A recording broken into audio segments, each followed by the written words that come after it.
The 0-2 pitch, swing and a miss, struck him out. The Philadelphia Phillies are 2008 World Champions of Baseball. Good evening, everybody. Welcome back. Welcome back to another episode of the Phixated Podcast. I am your host, Mike Azzolina, and I'm joined by a guy who's recovering, also has been to London. Regz, those things don't go together, but you were sick. It's the London series weekend, so we're going to force it. That's fine. Yes, me being sick delayed us until the end of the London series. And yes, I have been to London. It was quite some time ago. My family, I think right after we graduated college, decided to do like a trip, which Angela came on with me, or with us. And before going to Ireland, we stopped in London. And again, did all the very touristy things. Right. Which means you were probably close to the stadium. But like I wouldn't have known it. You know what I mean? Yeah. Like can't say we were like stadium hunting at the time. No. I wouldn't expect you to be. It seemed like a really cool experience, all things considered. We'll probably talk more about it, but following all the coverage this weekend from the time they got there and through the press conferences and the social media stuff, it felt to me like the Phillies had a really good time. I know that there were a couple of guys talked about like they didn't love the way that the off days were kind of built into this, but it appeared as though they really enjoyed themselves, which doesn't surprise me about this team. I feel like you could put them in the middle of this like Sahara and they play baseball and still have a good time. But all signs pointed to them really enjoying themselves. I think Topper was really intentional. I said this to you before we started recording about making sure that everybody got on the field at some point. I mean, even at the end when he put Stubbs in to pinch run for JT, it just felt like, their purpose was going out there, putting on a show, having a good time, winning a ball game, maybe two, and coming back home. Yeah. And all that sort of happened in its own world. We're going to talk about it in more depth, but just felt like they had a good time out there, man. Yeah, for sure. And it certainly seemed like the Phillies fans traveled well. They said today that Kirchin was saying, I don't know if it's 9-1, but maybe 8-2. And I was like, what's the difference there? Like, are you just trying to save face for the fans here? Like, what? Yes, the answer is yes. It clearly loud enough that we could tell it was a ball. Like when they started doing the Let's Go Mets chant. Yeah. It was so loud. The boos that came over top of that. My gosh, was it loud? Yeah. Holy moly. Yeah, like the videos of like, singing Bryson Stott's song and all that stuff. Like you could clearly tell how many more fans there were of one team than the other. Mm-hmm. It was a good time to watch. I enjoyed every minute of it. If there was ever a Phillies team who needed to be in this sort of a spotlight, it's this one. The other one, a lot of them were there. Yeah, a lot of that's right. I got to tell you, Regz, this is not about the series. This is about his position as an ambassador. I did not know Chase Utley is living in London. Oh, yeah. I had no idea. Yeah, I had no idea. And the funny thing is, that didn't happen because of the MLB job. They decided to move there, and then he started looking into, well, what job can I have while I'm here so I'm just not sitting around doing nothing? Okay. And he reached out to Major League Baseball saying, hey, like I'm living in London now. Is there anything I can do? And that's what it turned into. I didn't realize that. I actually thought it was the other way around. No, they actually decided to do it. And then he started looking for the job. Well, it was cool. He got interviewed today. I know that you had baseball, a lot of baseball this weekend. So yes, I was watching on my phone.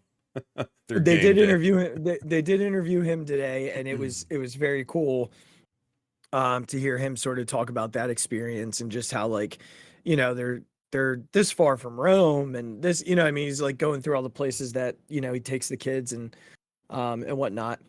And then they spent a whole inning with the Fanatic standing behind him dressed as one of the soldiers, one of the guards, guards, and standing there, just standing and staring. And he made the ESPN guys so uncomfortable that it was actually kind of funny. I love it. That's great. But yeah, it was great. The Phillies really bought into it. The bats, the gear, the everything. They bought in. They went in. I think before we're gonna get to, I know we'll get to this, the games and things like that. But before we get to that, can we just talk about what idiot at Fox decided to have the entire pregame show of Saturday be just talking about the Yankees Dodgers? Yeah, that was a little annoying. We didn't see the player walk in, which was a whole big ceremony. Yeah. We had to see Big Papi run around the bases of Yankee Stadium for some reason. Mm-hmm. Like, what are we doing? So here's what kind of drove me nuts, and I'm fine talking about this right now because I think this is not about the Phillies and it should be. This takes me back to 2009, like when the Phillies were coming off a World Series. They were the best team in baseball for a majority of the year. The Yankees actually had the Dodgers had a better record than the Phillies. So did the Yankees, but it just felt like it was always about the Yankees. Like it was always about the Yankees. And look, you'll get people who will argue that Yankee fans it's better off when the Yankees are a good baseball team. And I'm not here to disagree. I think you can say that about a lot of teams, right? Like baseball's better when the Red Sox are good.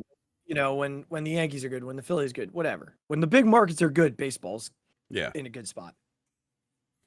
But so Fox is putting on what game at 1:00? The London series. Right. And you're building up this series to be this huge thing. You've built it up. You've sent one of your better teams across the pond for this. And I know the Mets are not good. I know that. The issue for me is exactly what you said, which is we did not get to see the walk-in or the lineups. We didn't get to see any of the pregame pomp and circumstance because I had to hear about Shohei Ohtani, Aaron Judge, and an injured Juan Soto. Put some respect on this team and put some respect on the game that you made them fly out and play. That's embarrassing. Why isn't that crew in London?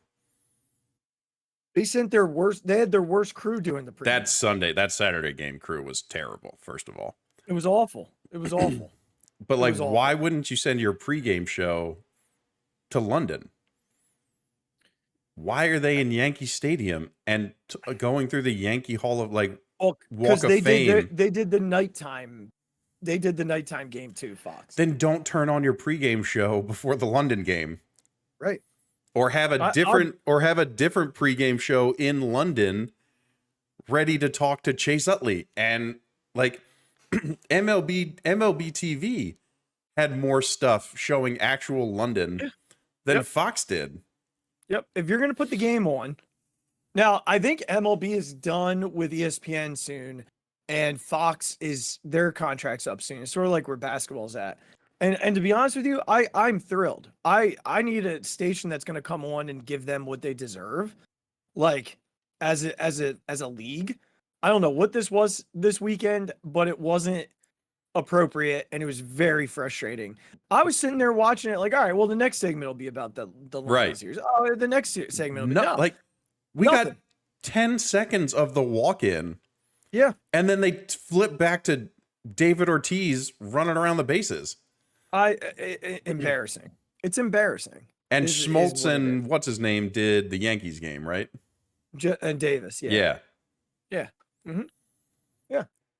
I get it. It's the night game. I don't mind if you leave those guys there to do the night game. I think we can understand it's Yankees Dodgers. It's two of the most historic franchises. I know you get this, but I am fine with them putting those two on that broadcast, and I'm fine if you're going to do another pregame show for them later. Right. But when you're turning on the pregame show before the London game, focus on the first game. Right. Put respect to that game. Yeah. Like and it's not, and here's the thing, like, who's mostly tuning into that? The people waiting for the 1 o'clock game. Us. Right. And Met fans, and maybe some diehard baseball fans that just want to watch. Right. I can tell you right now, I know 5 Yankee fans who didn't put that on. I have 5 family members who are Yankee fans who didn't watch that. Yeah. And we had to sit there. Why would they? It's just stupid.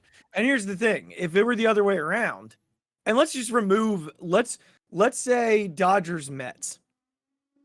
Or Yankees Mets. Let's do that. Because people are blaming it on the fact that the Mets aren't good. That's what like the Yankee fans are saying and stuff like that. All right, so if it were Yankees Mets, what do you think would have happened? It would have been all about the Yankees and the Mets. The Subway Series goes to London. Right. Subway Series goes to, like, you know what I mean? Goes to the Tube. Yeah. Like, I don't care. Like my team was there. I'm selfishly angry that they didn't. Not just my team.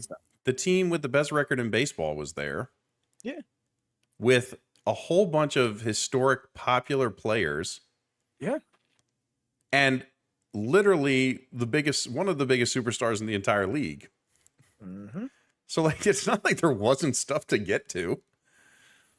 And I had to flip on MLB TV to get like the Victorino and Rollins interview, to get the Utley interview. They interviewed Wheeler and Nola beforehand.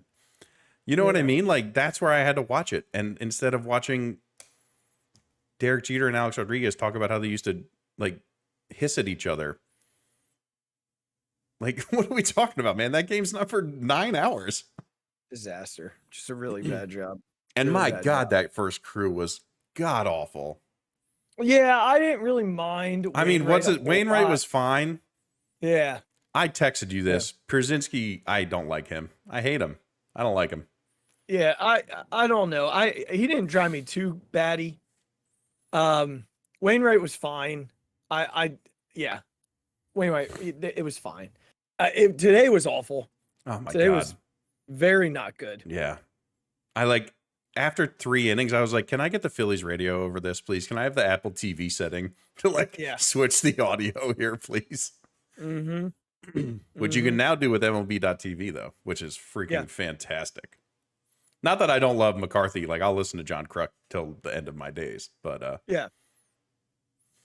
I was about to mute it and put the radio on. I was too lazy to sync it to the radio. No, likewise. But it's just like, oh my God. Yeah. It was something. Good work, Fox. Good work. Good work, Fox. Good work, ESPN. Just all around, all around good work. Yep. So we're gonna, folks. We're gonna get into the series a little bit more as we go here, but wanted to just touch on the Eagles, and then we're gonna get into the Phils. We're gonna talk a little bit about the series. We're gonna talk a little bit about today specifically because there's a lot of uproar. We're gonna talk about some early trade rumors and what's coming down the pike for the Phils, and of course we'll visit where we're at after 9 days of the third round of our game. But let's start here with the Eagles. They finished OTAs. They finished their mandatory minicamp. So we've got like 5 days of media practice. And look, I expect this to be the story coming out with 2 new coordinators. One who has a little bit more familiarity than with the team, with some of the players on the roster. The offense is way behind the defense right now. It sounded as though Jalen was not sharp. It sounded as though the defense was a step ahead. Sounds like CJGJ is like just talking all kinds of talk, but like basically knows what's coming every play, which is a great sign. But I wanted to start here with, look, where are we at with the Jalen Hurts? Because of course there are writers that are, oh, can you pick it out? Play Jalen Hurts and, this, that, the other. I'm going to let you say your piece on it. He threw I think he threw like an interception every day of the mandatory minicamp. I think he might have had 2 one of the days. Definitely threw 1 each day. Throwing into coverage, throwing into windows, holding onto the ball was the reports that you got. So your thoughts, where are you at with all that? Yeah, I think, well, a lot of people are keying in on his comment that 95% of the offense is new. I heard a pretty good take on this is that, well, they're probably going to spend most of these mini camps and things putting in all the new stuff and not beating to death all the stuff he already knows, or that is going to kind of stay the same. So I thought that was a salient point from, I think EJ Smith of the Inquirer made that on the Ringers Philly special with Shield. So I thought that was a good point. Like, they're going to spend this time working on the new stuff because that's what they need to get better at, and that's what they need to learn and understand and get on the same page with. I think from a lot of folks, you saw that, well, the stuff they're running does look different. Like, people are motioning into different areas. Devontae's like getting into the slot. People are moving around. Things are happening with different option routes. Maybe they're not on the same page yet, but this is like what this part they're trying to put in. I think this is it. I think that Jalen Hurts has proven to be able to adapt to different offenses. He's had a different offensive coordinator for a fair bit of time in his time here. When was he the best? When he had Steichen 2 years in a row. I think that certainly helps him. But I think we need to understand that, like, I think Jalen Hurts can be a very good quarterback. Jalen Hurts is not Tom Brady or Aaron Rodgers or Drew Brees. A guy who is just going to step into anything. It's going to take him 5 seconds to understand it, and he's going to look perfect at it, like, from day one. That's not who we're talking about, people. Jalen Hurts is yet to prove that he is in the tier of those kind of quarterbacks. And I think based on all the rankings you see, which I believe he's being a little bit underrated in most of those, but I think we can all be honest with ourselves that that is not Jalen Hurts. Am I saying that he's not going to get it? Absolutely not. That is not what I'm saying. I'm saying it's going to take him time. And I think the Eagles are smart to, like, immediately start working on all the things that are new now, so that all the kinks can be worked out, so that they can learn together, so that, like you've heard, AJ Brown has been there every day of these things, even in the unmandatory ones. Jalen has even said, like, I'm going to get working with the offensive guys outside of practice, like, not just when we're supposed to be here.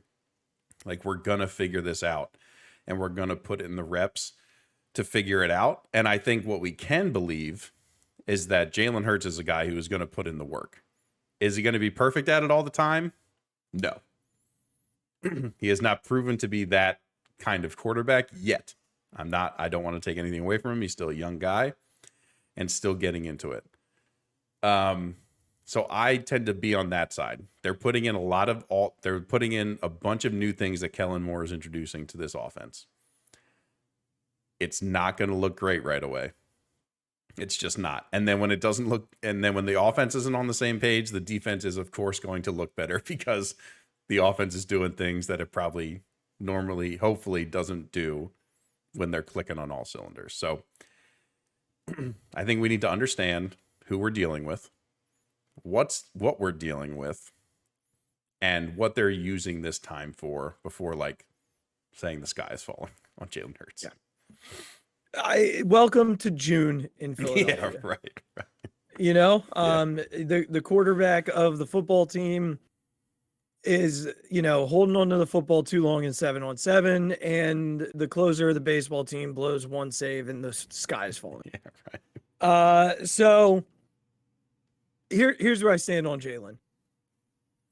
I know what I'm getting from one in the regular season. I know what I'm getting. Last year to me is the anomaly. I think last year was just a representation of stagnant, stubborn play calling. To me, what you said is spot on. This is Jalen learning progressions. I heard someone say he's holding onto the ball too long. All right, listen. One thing we know about Jalen is if nothing's there, he tucks and it's 15 yards, especially if the knee is healthy. Like, I'm not worried about him holding onto the football for too long going into next year. But it's also probably trying to, like you said, understand those progressions. Yeah, to see like, all right, this is what it looks like going here, then here. Right. So there's just not a whole lot of like concern for me. There was one, who was it? I think I read it. I think it was Zach Berman, from PHLY, who was writing about a play where he had Barkley on Zach Bond on a wheel route, but threw it over the middle to someone. It got the 10, 15-yard gain, which is fine, and we'd be okay with that. But watching the tape back, we'd probably be a little upset that you've got Saquon Barkley on a linebacker, and he doesn't get the ball. So those types of things, again, I think we have to be patient and see what it looks like game speed. But I'm gonna take the 15-yard, live another, especially down distance situation, like all that matters too. So I'm glad we're on the same page there. I'm just not pitching a fit about Jalen Hurts and mandatory minis. I want to make sure that people that listen to the show know that we aren't pitching a fit over Jalen Hurts in mandatory minis. No, just not. So some other things from the offense that stuck out to me before we jump to the other side of the ball, and the thing that stuck out the most to the writers. Mekhi Becton playing 4 different positions on the offensive line. This is a dude who the Jets literally fought with to play right tackle. I mean, I think he flat out refused. Yeah. But he comes here and he's played left tackle, left guard, right guard, all within like 5 practices. Yeah. And when he was asked about it, he strictly mentioned Jeff Stoutland and basically said he'd do anything for him. Mm-hmm. To which I tweeted at the Mic Drop 5 that Jeff Stoutland is the type of person that for us as fans, like, he means so much to us. Yeah. And there's probably not an offensive line coach in the rest of football that a fan base understands means as much as Jeff Stoutland does to us. Yeah. And to that organization. Because and Becton's already said, like, he wants to spend a large part of his career here in Philly. Well, buddy, if you learn how to play right guard at a high level, you can bet that Howie's got a contract waiting for you. Bet he has a contract waiting for you. Man, what a turn of events that would be. We talked about it on the show when it first happened. I wonder if he'd play there. And here we are. Yeah. So we'll have to keep a close eye on that as we get closer to August. The other thing I wanted to mention, because this is calling myself out, on last episode, we asked who's going to be the biggest letdown, and your response was Darius Slay. Mine was Dallas Goedert. Sounds like Dallas Goedert has lost a ton of weight. Yeah. He looks like a wide receiver, and he is basically Jalen's favorite target through the first couple weeks of this new offense. So maybe I'm going to eat my word. If he lost weight, he might stay healthy. I mean, yeah, that arm thing was like, I don't know. That was like a weird freak thing. That was a freak thing. You're right. I don't take too, I don't like put too much on him for that. That's one of those things where, like, any other time the guy drags you down, your arm isn't in that position, and you're fine. You're right.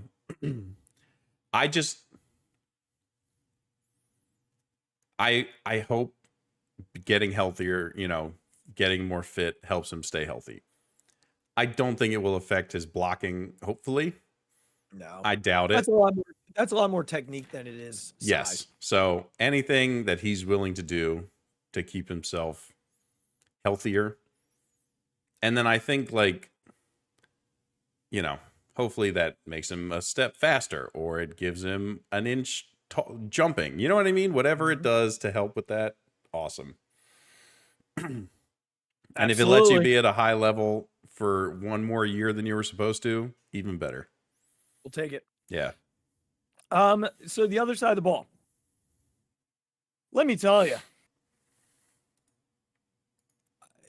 this was an interesting week for the secondary. We'll get to the corners here in a moment, but a whole lot of diversity at safety. Yeah. We heard Avonte Maddox's name there. Mm-hmm. We heard Cooper's name sort of thrown in there, not as much. He's basically playing nickel and outside. But we heard the one and only James Bradbury. Yep. Was going to get some looks at safety, but then all of a sudden he wasn't practicing. Regz, here's my feel. It's them saying we don't have to trade him type of thing, but they're still setting up to trade him. Yeah. He's not playing safety for this team. No, he's not. I wouldn't think so.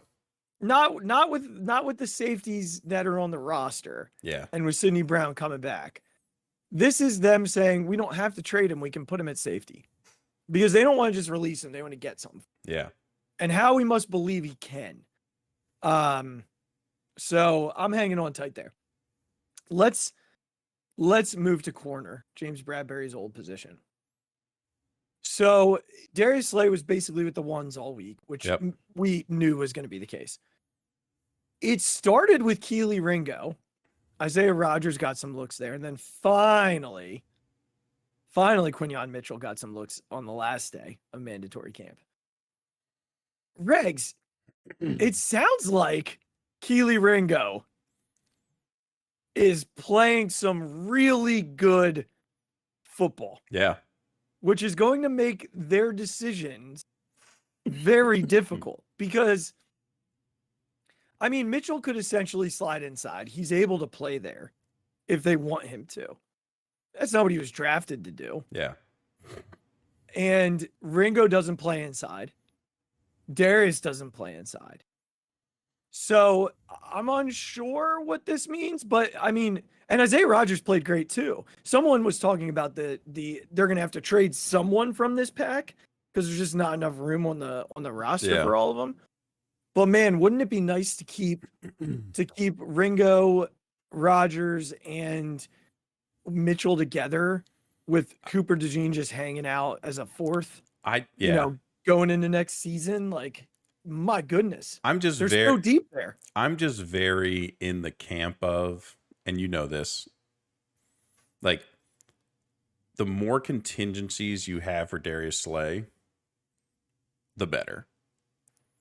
Because, like, if it really was just, if Slay goes down and Ringo hasn't been playing well and, Quinyon maybe is playing on the other side of him, and you're like, well, crap. And now you're like, okay, if Slay hits whatever bump or maybe gets injured again, like, and you're able to slide in Quinyon and Keely's still playing well, and you have the versatility of DeJean and all those things, and Maddox and whatever else. I don't know. I think it also shows like a guy who is a young guy. I mean, he's younger than Quinyon Mitchell, which is crazy. But a guy who got a couple chances to start, which I think Quinyon will get this year, but just kind of sat and learned and got some opportunities, but now has just the experience of like, okay, I know what the NFL is. I know what this takes. I know what it looks like. I'm not going out there, not scared, but like, just being on, step one. And you're seeing him play well, which is awesome. Do I think he's like, we don't know if he's a starting NFL corner yet. We just don't know. Like, he played well in a few games, but like, we don't know if he's the next number 2. We're not sure, but we've got enough guys where we could move them in and out. Keely gets a start here. Quinyon gets a start here. Cooper's doing his thing, moving around a couple different spots. I just think from where this secondary was, I'd much rather have more guys than we need who are young than what this situation looked like last year. It is a very different vibe at that position. Not even just last year, than what we've had in, my gosh, decades, Regs. I don't know the last time they were this deep at the position. Yeah. You know, a lot of people were not high on the Rodgers thing, like, oh, he hasn't played in the league in a while, but it sounds like he hasn't lost a step. Mm-hmm. Sounds like he's really looked good in coverage. He jumped a couple of routes. I think he has a pick. So as we continue to navigate the off season, they're in a really good, this is a great problem to have. Because you're right. At some point, Darius will have to miss something. Someone gets banged up. It's just nice to know that there are 3-4 young corners. Isaiah Rodgers is the veteran. He's like 27. Yeah. 26 or 27. So they've got themselves set up with a young secondary for the first time in a, and that's just great to see. And I think even Sheil on one of his pods went through the last like 10 years of corners drafted like as a team's first pick, in the first round. Mm-hmm. And not a ton of them like started every game. No. It just wasn't a thing that really happened. So I know we're excited about Q and his potential. I don't think anything is taken away from him if he starts 6 games, but is in at different places, or, you know what I mean? When Keely needs a blow, Q comes in for a set, you know what I mean? A series, mm-hmm. and gets his reps in. I think they're really going to be conscious of getting Quinion his reps and getting him like to understand, okay, this is what the NFL is, man. Like, this is the speed we're talking about. This is what you got to understand. And then like next year, he's just coming out like the number 1 pick we expect. Which is fantastic. Yeah, exactly. Fantastic. Okay. So we're gonna keep track of all things Eagles. I mean, they have about a month and a half off before they report back for training camp. So I mean, we'll do some things here and there with them. We'll try and come up with some games or things that we can do to keep talking about the team and what's coming. We're not going to spend a ton of time here. It's like with the Sixers. We have the draft coming for the Sixers. We have the draft coming for the Phillies. And unless there's big news, you might just see a game every other week that's Eagles oriented. So we don't lose track of our bird friends. But we do have a baseball team that we have to talk about. And I want to start with the news from today that hit. One hit around 6:30 and one just hit now. 2 players are moving to high A for Jersey Shore. Regs, we might have to head out and see a game. Maybe, man. Yeah. Because Aiden Miller was moved up. He was promoted around 6:30 tonight. He's in a little bit of a slumber right now, bat, but was still hitting like 275, double-digit bombs. Just the swing is so clean. It is so clean for 19 going on 20-year-old. I mean, it's just so smooth. Yeah. And then recently announced, as we were on the pod, right-handed pitcher George Klassen, 57 strikeouts in 38 innings, pitching to a .71 ERA in 38 innings. Buckle in, guys. George is coming. These are like Andrew Painter type numbers that he's putting up right now. This is some serious stuff that we're seeing. Yeah. Very exciting. Very exciting to see, again, 2 draft picks flying through the system at a rate like they are. This is quick for them, both of them. This is good news, man. It is good news. I mean, you talk about Aiden Miller and like it's to everywhere too. Oh yeah. Like he's His not straight just chart's insane. yeah, he's not just pulling balls for power. He's putting them out everywhere. I mean, what do we get him at 20 something? Yeah, he dropped big time. Mm-hmm. Because of I think a hand injury or something like that. Yeah. Yeah. But it's like Fritzy talked about, like this was a guy who was like the number one player in these like USA baseball games and like, you know, was the MVP of some like stud prospect games and dropped because of this little hand injury. But because of him being from Clearwater and the Phillies having such like a connection to down there, they understood what kind of player this was. And Yep. man, it's paying off so far. Yeah. The kid is And like, whew. and Klassen was a 6th-round pick. They got him out of Minnesota. Yeah. So he might rise even a little bit more quickly. There's a chance you could see him touching some Double-A, depending on how he does in Single-A. You could see him touching Double-A end of this year, start of next year, Mm-hmm. and then you know, because he's 22 already, so Yeah, right. You're not gonna hold the reins too tightly if he's dominating at these low A, high Yeah. A level. So we'll have to keep an eye on that because, yeah, he'll be 23 to start next season.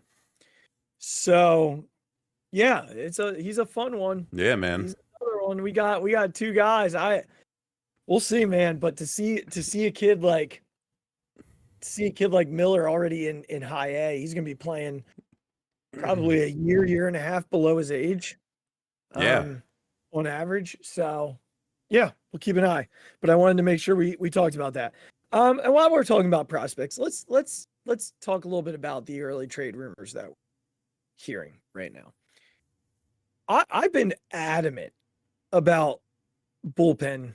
Mm-hmm. And I've been adamant about that, not because I don't think we have enough, but because I'd like to use certain guys in certain spots. Yeah. And to me, it doesn't make me waver. If we went into the postseason with the same bullpen, it'd still feel fine. Yes. However, that's been my thing from the jump, and I still think it's possible that they look that direction, depending on, you know, what they do elsewhere. Although we've heard from a lot of sources, most recently Jeff Passan, that bullpen is not the place they are looking. They are focused on an outfield bat. Yeah.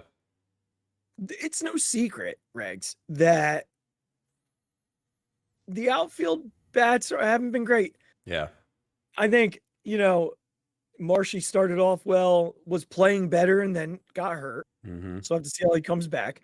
Rojas honestly has done everything we could ask him to do. Well, I have not. I feel like Rojas has started to come around a little bit. He's hitting the ball the other way. He had 2 hits in the London series. So totally fine there. And then Nick he's started to come around too. And I know it happened at the end of today's game, but it's what have you done for me lately in the city? Yeah. And we that. He's actually been one of their better hitters through the month from the middle of May till now. Yeah. So I get it. If there's an upgrade to be had, go for it. But don't go adding some fringy dude and tell me that's putting us over the top. If you're going for it, go for it. Yeah. That's kind of where I stand here. I think I'm completely with you. I think if you're going for a left fielder or a guy that can play the corner, go for it. This is not for like, you know, like you said, somebody on the fringe. And then Marsh and Rojas can do their platoon thing in center field when he gets back and healthy. But it's like you said, if you're like now's like if you never wanted to go for it, like Dave, we've been kind of waiting for that Dave Dombrowski trade. Mm-hmm. Like you're the best team in baseball, or Yeah. the second best team in baseball, however you want to count it. This is your time. Yeah. This is your time to do it. And by God, if Kyle Tucker's, I know he just got hurt or whatever happened to him, but God, if Kyle Tucker could be a thing, that would be ridiculous. We've you know, we've talked about, and we've texted about this. I've texted with a bunch of people about this. The other name that's out there is Luis Robert, and his injury history. I did look it up the other day. I just wanted to see. he did have a wrist injury that was caused by sliding into second base, and then he got hit in the same wrist when he got back. So kind of fluky, freaky things there. The hip injury right now concerns me a little bit, being 26 years old. For sure. With a hip injury, that's concerning. The Phillies do their homework pretty well on injury type of guys, like injury prone type of guys, and they have a pretty good training staff that keep these guys on the field. I know the Trey thing and then the Brandon thing. Brandon's a dude who's had injury history, and they went and brought him in. I do think that the potential and the controlled piece of Luis Robert is so intriguing. The guy who's a year removed from 38 home runs. And he probably costs less than Kyle Tucker.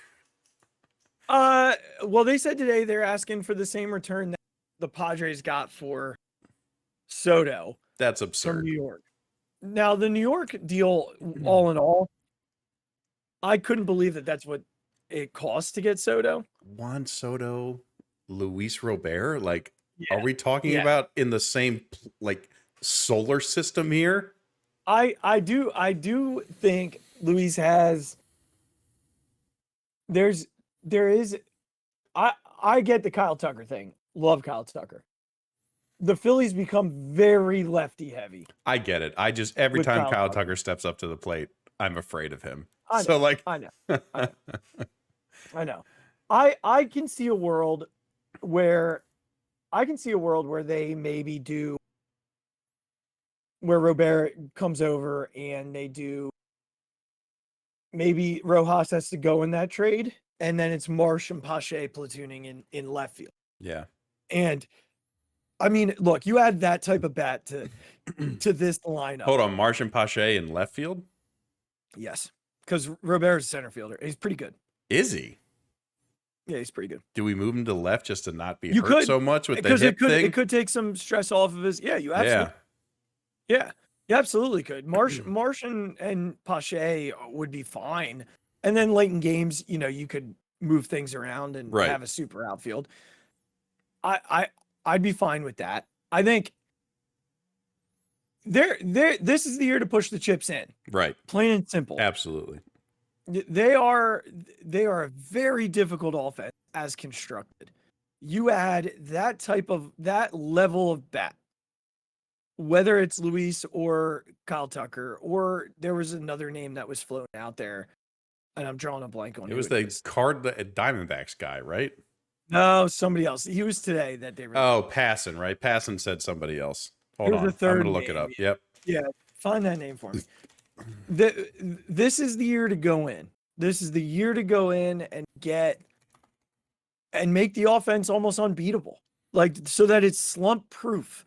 Like there are enough guys in this lineup. It would be nice to kind of slide some dudes down a little bit. Yes. I don't know. It's just kind of where I'm at. So I'll let you pull that up. Yeah, I got it right here. In the meantime, a Rosarena was the other one. Yeah, I could probably do without him. He's further down on my list of OKs. Any particular reason? The bat is not what it was. I mean, changes. Is he older? He is a bit older. I don't know that he's. I'm looking it up right now. Hold on. Randy. It's also from Cuba, so who knows how old he really is. There it is. It says he's only 24. No. Oh, no. No, he debuted at 24. My apologies. Goodness gracious. He's 29. Sorry. My bad. Bad. Yeah, holy moly. My bad. He's hitting an astounding 173 this year. Yeah, it's tough. Yeah. Robert is 26.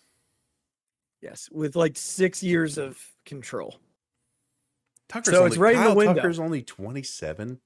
Yeah, but I think he only has a year and a half of control. I know, but God, I feel like that guy's been around forever. Yeah. Well, he has. He's got a year and a half of control. He's been in the league since he was like 21. So, yeah. If that's who it ended up being, you're not going to hear me complain. Yeah. I worry a little bit about what it's going to cost, one, and two, they just become so lefty. Yeah. So lefty. I hear you. I'm not like, again, my Kyle Tucker pick is purely like personal, just like God, every time that guy comes up to the bat, I'm just afraid. And he's got a freaking cannon too. I'm from right also field. second. I'm also second. No, yeah, with him they'd have 5 lefties in the lineup, but I guess you could split them a little bit. I think it's the old mentality of like we sit Stott and we sit Marsh against lefties, Right. You know, Tucker probably I mean, doesn't. you're sit not against sitting lefties. Kyle Tucker against anybody. No, but it's maybe that's what it is that's doing that to me. I don't know. Again, I don't disagree with you. The years and the age with Robert, like, but it's also a guy that I don't know. I'd have to look up his baseball reference, but like, he just kind of came on the scene last year, right, and kind of exploded. Like, was he having really good seasons? Well, like I did before look it up. then? I did look it up the other day because I was definitely also, is it Robert or is it Robert? Because I'm seeing both pronunciations. I don't here. know. Maybe I feel like I've heard it both ways. I don't know. Yeah. So in 2020, like most people, 56 at bats, 11 home runs. But like 11, I'm just looking at home runs. 11, 13, 12, 38. He was banged up for like all of 21, it looks like. Was that what it was? He played 68 games. Yeah, that's true. 56, 68, 98, 145. So, when it translates over a full season. But again, look, he hasn't played a lot of seasons. That's what you're talking about, right? So there's a couple of different things they have to look at. One being, what do they think about these injuries? Yeah. Is it something they feel like their training staff can get under control? 2, Kevin Long, when it comes to the offense, they acquire guys that Kevin Long looks at and thinks he can unlock. Yes. So if he feels as though he can unlock him, then by all means, they're gonna bring someone over. Yeah. If they don't want to add more to Kevin Long's plate, then you add the Kyle Tucker type of guy. Yeah. So we'll see what happens. Let me ask you this. Where does your fringe start? Like what player let's stick to the outfield. Because last year we were talking about like Lance Thomas, right? And like guys like that. Is that where you're kind of fringe? Like, why bother with that? Like him, Adam Duvall. Yeah. That's a bench bat essentially, right? Like Arozarena's not starting here. Right. At least not with the numbers we're looking for him, unless again, Kevin Long thinks they can unlock something. I think that's fringe for me. It's a guy that you're bringing him here to essentially platoon with Brandon. Yeah. So, and if that's the case, you're saying, all right, the Witt thing is done. To me, you should be bringing in a guy to try and win right now. Yeah. And win moving forward. Your window is still 3-4 years. That's your window. So that's yeah. They should be bringing in a guy who changes the complexion of their success. Listen, I agree with you. If your only option is guys like that, bring me a closer. You know what I mean? Like sure up not sure up, but like make the back end of that bullpen just as unreal as possible. Mm-hmm. If you can bring in a guy like a starter, a corner outfield starter who has a proven track record, then awesome. But I think outside of that, bring me like a right-handed bullpen arm. One thing I will say about Arozarena, he lights the world on fire in the postseason. That's very true. The dude rakes in October. Yeah. So just something to consider. Mm-hmm. All right, let's recap the week. They swept the Brewers. Regz and I did get to spend a little bit of time together. I think we talked about this on the last show. Watching Sunday Night Baseball. Went back on Monday. Super cool for the Rhys night. Yeah, you're gonna have to talk about that. Yeah, very fun. They scored 7 runs and Yeah. swept a team that was leading their division, only allowing 2 runs. Now, that Brewer offense is confusing. It is very confusing. I don't get it, Yeah. but that's neither here nor there. Great pitching performances. Wheeler was, didn't have it, but dealt anyway through 7. And then Christopher Sanchez, Mm-hmm. this dude just continues to light it up. And then Aaron Nola looked phenomenal Wednesday. Yep. Looked really good. So great pitching performances. Nick with the big blow on Wednesday. Different guy every night. The Rhys game was David Dahl. Yeah. Different guy every single.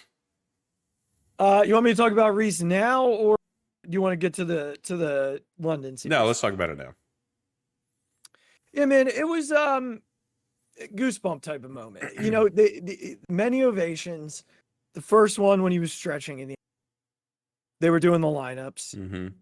and I credit, as always, Dan Baker for his knowledge of the moment.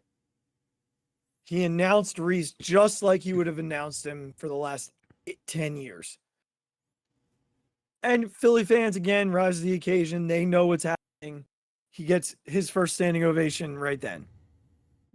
Waves his cap, does the whole thing. So, cool moment.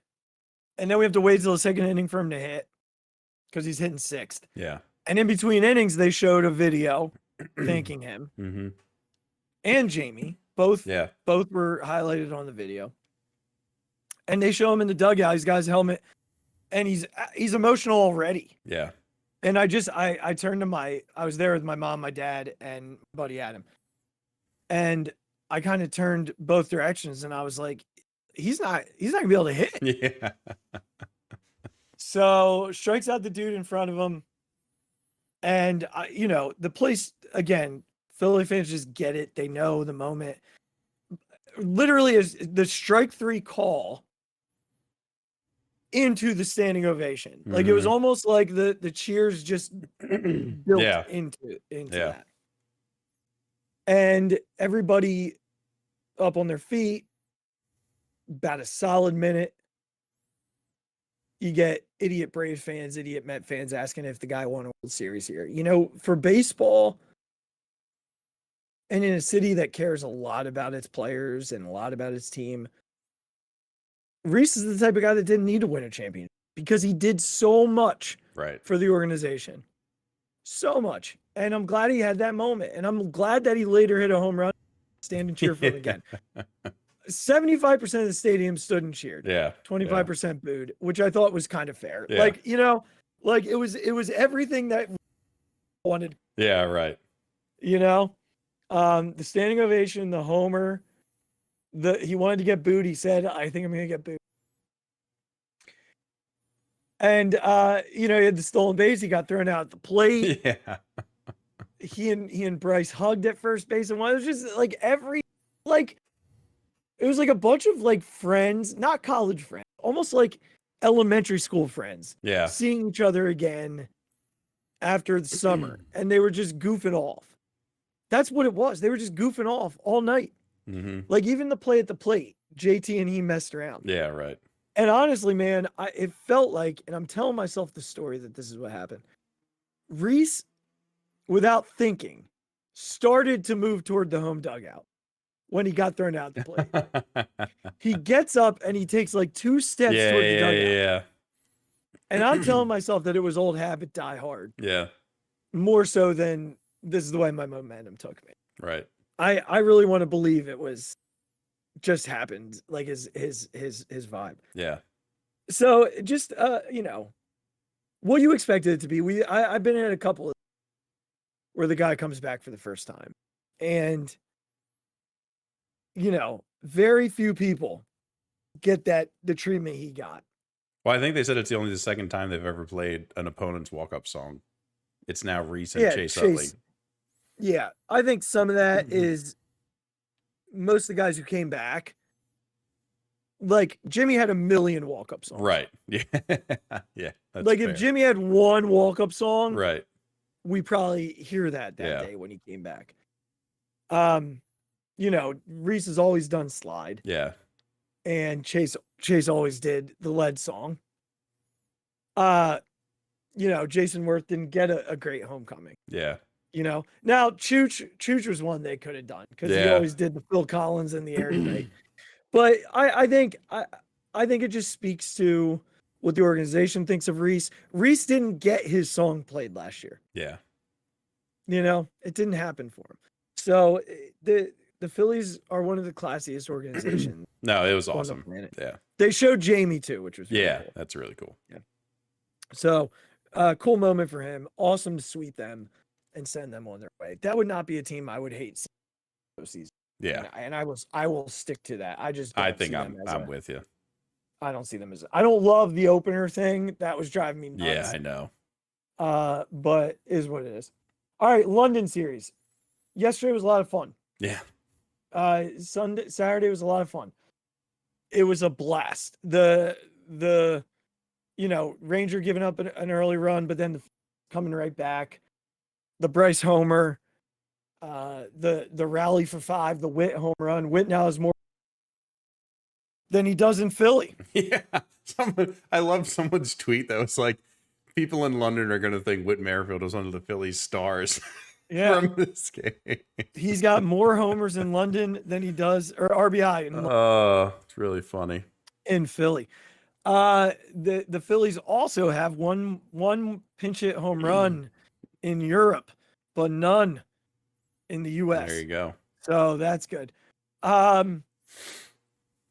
and then, you know, everything after that, Ranger went into cruise control. Yeah. Nick hit an absolute tank. Again, Ranger without probably having his best stuff. Yeah, didn't look great yesterday. The Bryce Selly was awesome. Yeah. It was fun. And then you move into today, and today was fun too. Like today was a weird baseball game. It was weird. And I'm going to tell you this right now. And I mean this. And if you're a person, this is where gatekeeper Azzy comes to the table. Because I will tell you right now, a lot of people who either were there or, and yes, I do believe that there are non-diehards that flew to London to watch this. Oh, I'm sure. You know, well, the Phillies are playing. Let's use it as an excuse to go to London. We'll watch a game for sure. Right. And then there are people who don't watch games who were like, well, we're playing in the London series. So I got, right. If this were a Sunday home game at Citizens Bank Park on June 9th, yeah, no one knows it happened. It's a weird baseball game on June. It's like I talk about with opening day. Yeah. It doesn't matter as much. This mattered because of where it was. And it was a nationally televised game, national platform, a lot more people watching it. If this were just a random Sunday that you and I were at the stadium for, yeah, it's not getting all this social media. The social media blow up that happened after this game with idiots that like, yeah, Jose Alvarado stinks. He's a bum. He's always wild. Like, I'm gonna read Corey Seidman here because I think he put it perfectly. Tell me you don't watch baseball. Yeah, right. Tell me you don't watch the Phillies, right? Like, come on. Corey put it well here. His first tweet: the team is on a 112 win pace. Alvarado has a 1.4 ERA last 28 appearances and a 2.63 ERA the last 3 seasons. He's one of the best relievers in baseball. Teams will lose games. The sun will rise. And then he replies an hour later, or 7 hours later. Man, oh man, some of these replies as if a pitcher must be Mariano Rivera or else. 102 of Jose Alvarado's last 121 appearances. No earned runs. Includes 7 of 8 scoreless playoff appearances a year ago. He's blown a whopping 3 saves the last 2 years. I was actually going to, it's funny you said that. I was actually going to say to you, if you're not Trevor Hoffman or Mariano Rivera, right. Yeah. Or Bradledge in circa 08, yeah, then you suck. You suck. You're just this is the best bullpen the Phillies have had in forever. This is And just baseball, man. I saw people tweeting, the bullpen sucks because they don't have a closer. Yeah. Stop. You want to tick me off? Say that you don't have a closer. Josh Hader had a 43-inning scoreless streak, and then Alec Bowman and Matt Vierling hit home runs off of him. Consecutive at-bats. Like, it's baseball. It just, Mariano Rivera lost the World Series in the bottom of the ninth. Here's the other thing. I was somebody who today questioned Topper for not putting in Strami in that situation or leaving Taiwan in that situation. Yeah. And I, reflection, reading a lot of things, I have to be reminded sometimes that this is who Rob Thompson is. He is going to use all of his guys. He's not going to run dudes into the ground. It's not the way he operates. Yeah. And I think that's okay. It didn't work today. If you run that inning back 9 more times, I would go ahead to venture a guess that Soto gets out of it at least 8 of those 9 times without giving up more than one. I think, what did we say? I think, like, the last time I saw this, he had given up like 30. He had not let 31 of 36 inherited runners score or something like that. Yeah. We talked about it on one of the shows. Yeah. It wasn't that long ago. It was like only maybe a week or two ago.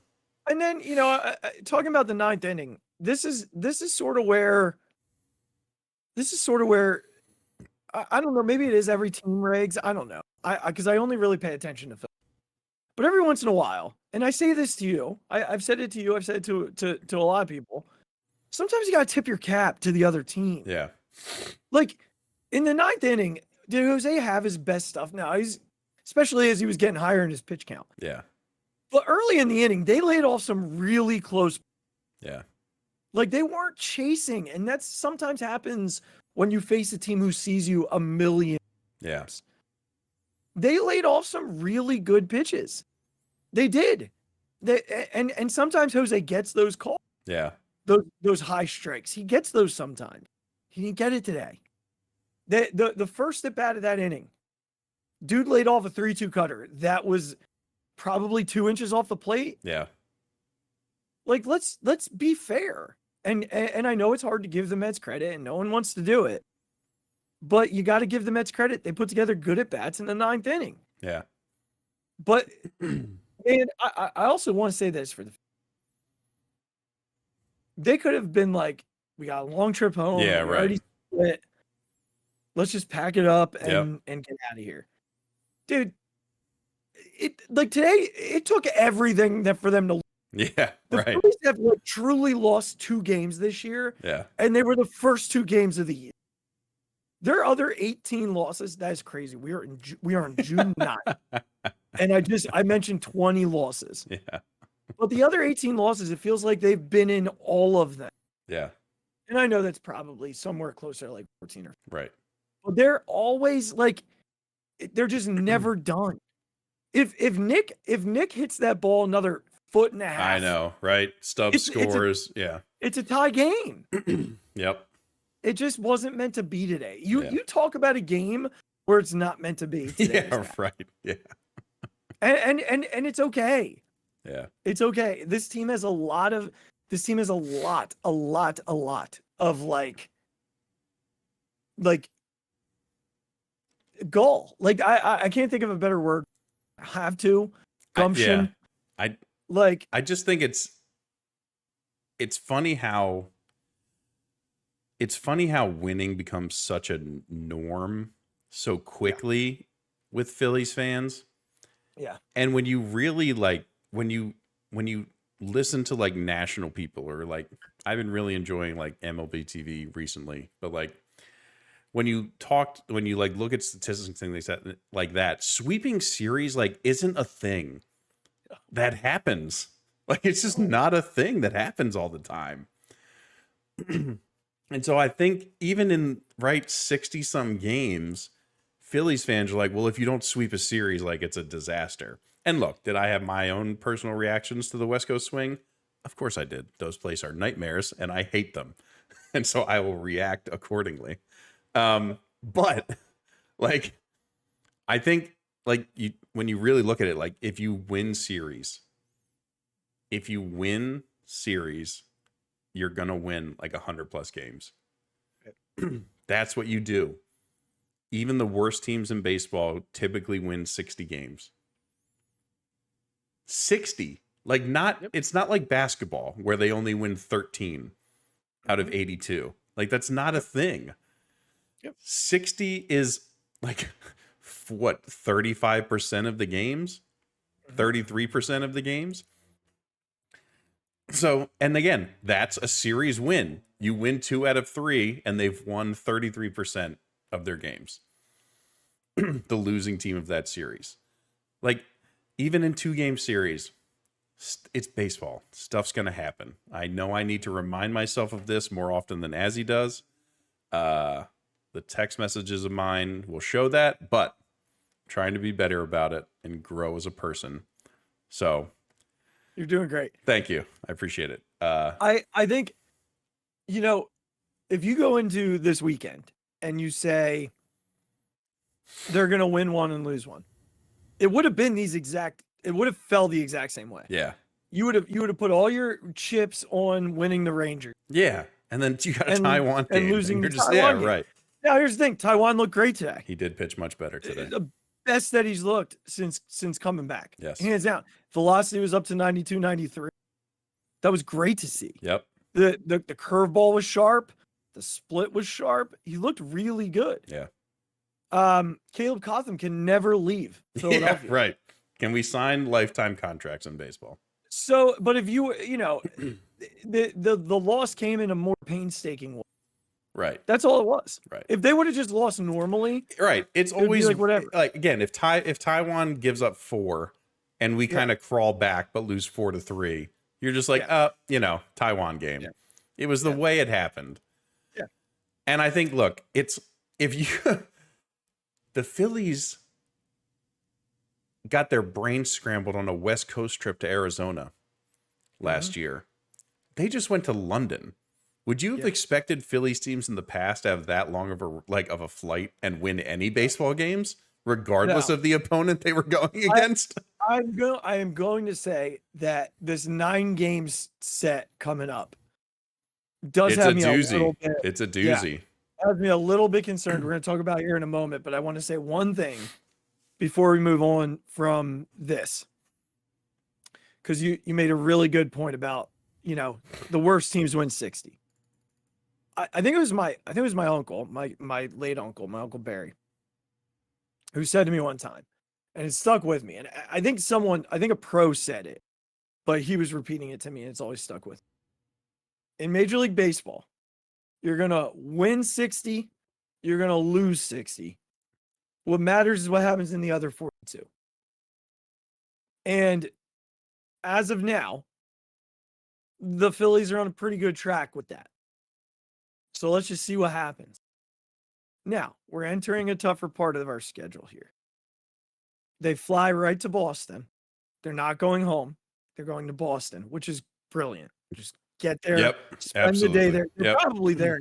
They're actually probably there. Yeah, right.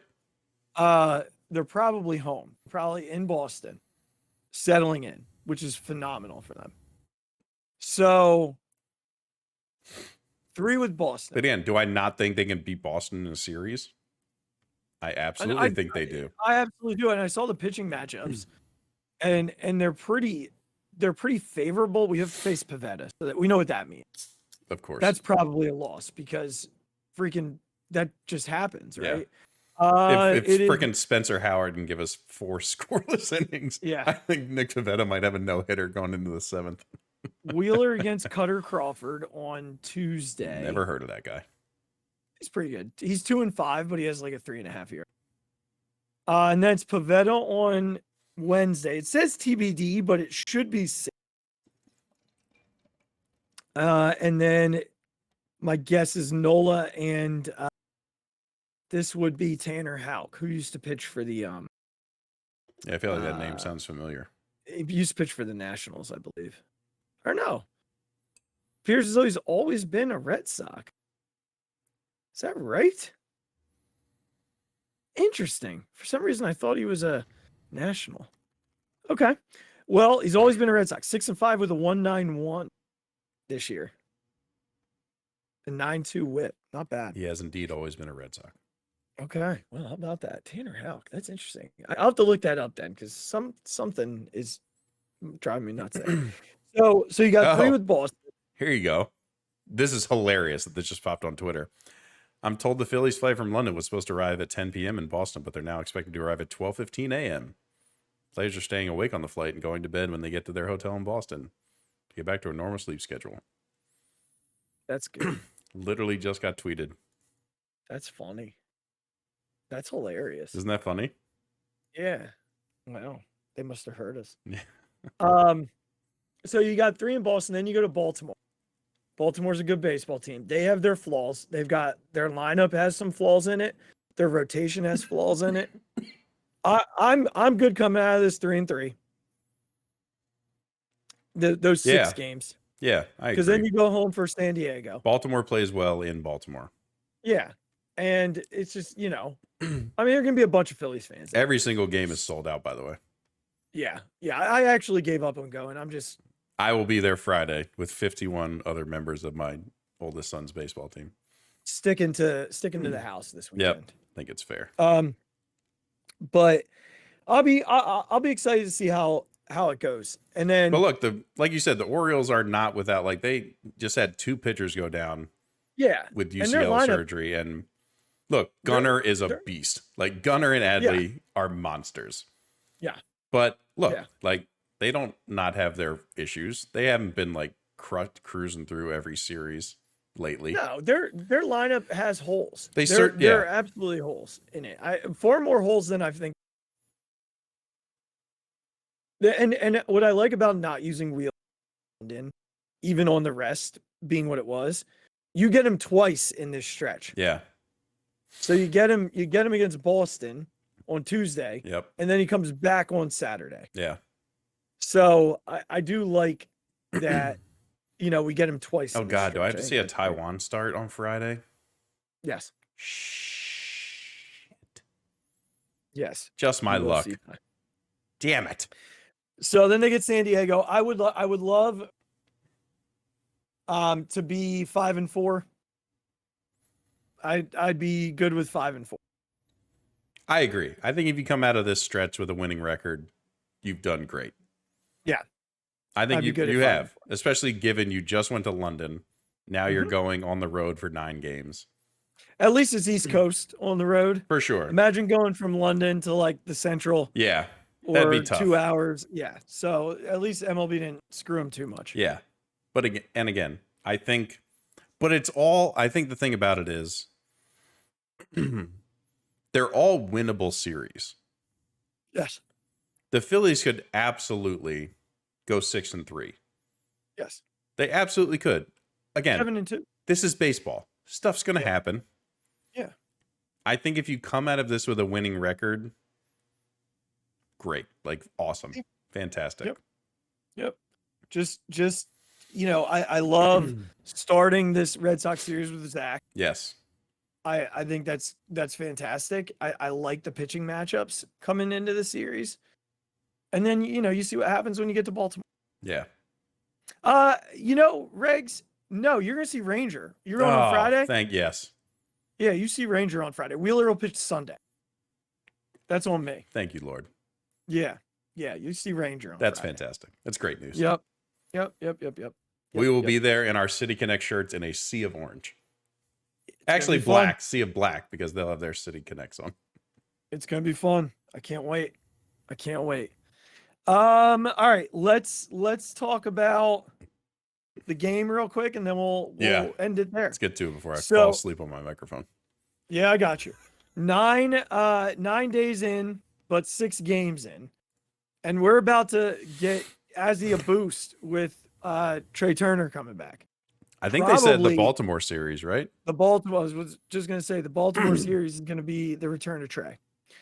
So, oh God, wouldn't that be a treat? A Ranger start and the return of Trey? Good Lord. You're gonna be in the best mood. So for right now, the offense, Regz' offense, for those just tuning in, he has Alec Boehm, Kyle Schwarber, Bryson Stott, and Mundo Sosa. And Mundo's like carrying me at the moment. I have two dudes hurt.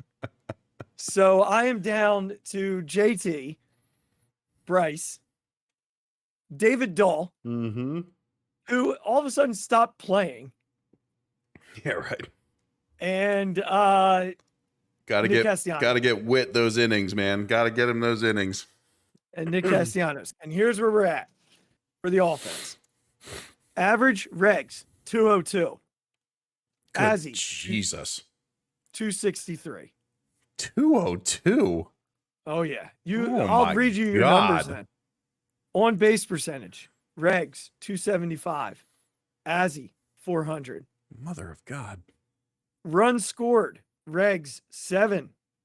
Azzy 11. RBI. Regz 10. Azzy 9. Oh my God. Home runs. Thank God Bones double play scored a run in that one inning. But that doesn't count as an RBI. Oh shit. Damn it, you're right. Home runs. Regz 1. Azzy 4. I thought June Schwarber was going to carry me, and he's just Two of whom are David Dahl. Oh no, one is David Dahl. Count. One is Bryce, right? Strikeouts. Regz 20. Oh my God, this one's going to be bad. Regz 20, Azzy 22. Oh my God, really? Stolen bases, Bryson Stott 2, Azzy 0. So I am leading 4-3 in the offensive. I'm not sure how I'm even close there. Innings pitched, or pitchers. You have Zach Wheeler, Christopher Sanchez, Yeah. Orion Kirkering, Jose Alvarado. Yes. I have Ranger Suarez, Aaron Nola, Jeff Hoffman, Strami, and Matt Strom. Innings pitched, Regz 20, Azzy 22. You'll pass me Tuesday. ERA, Regz 1.80, Azzy 0.82. Yeah, you guys have been cruising. You were beating me up before until the ninth inning. Yeah, that's all right. I'm fine. Everything's fine. Whip, Regz 1.06 was again beating me before. Azzy 0.82.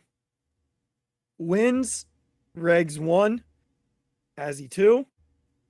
Saves, Regz 2, Azzy 0. Strikeouts, Regz 24, Azzy 20. I am leading 4-2 in pitching for an overall of Azzy 8, Regz 5. Going into today's game, we were 6-6-1. Yeah, today was a tough day for me. Yeah. So we'll keep it rocking, keep it rolling. I love my I need little Bohm and Stott to get their head out of their asses. Yeah, I need JT to do the same thing. Like, what is Alec Boehm doing all of a sudden? How does it just go away? Baseball's a hard sport. Pick it up, Alec. God. I'm just joking, by the way. I we will be back. It probably will be next week. I travel on Thursday night, so likely back at it again next weekend. So until then, make sure to click subscribe if you're following on YouTube. Go to wherever you get your podcast. Subscribe, rate, follow, all this stuff. Follow us on social media at B&B Podcast on Twitter or on Instagram. Same thing on Twitter, at the Phixated Pod on Twitter, at the Mic Drop 5, at Big Regz with a Z, Phixated fan page on Facebook. And don't forget to click the merchandise link in the show description below. We look forward to seeing you next weekend. Until then, my friends, go Phils. And hey, Fox and ESPN, be better. Go follow the Twitter because we're going to be tweeting from that account a lot more. Like live tweets from some of the games. Just go follow it. Be ready for a bunch coming out there. Love y'all. And we will see you. Oh my God. Deep to right field. Way up there and way out of here. The Philadelphia Eagles are Super Bowl champions. Eagles fans. The 0-2 pitch, swing and a miss, struck him out. The Philadelphia Phillies are 2008 World Champions of Baseball.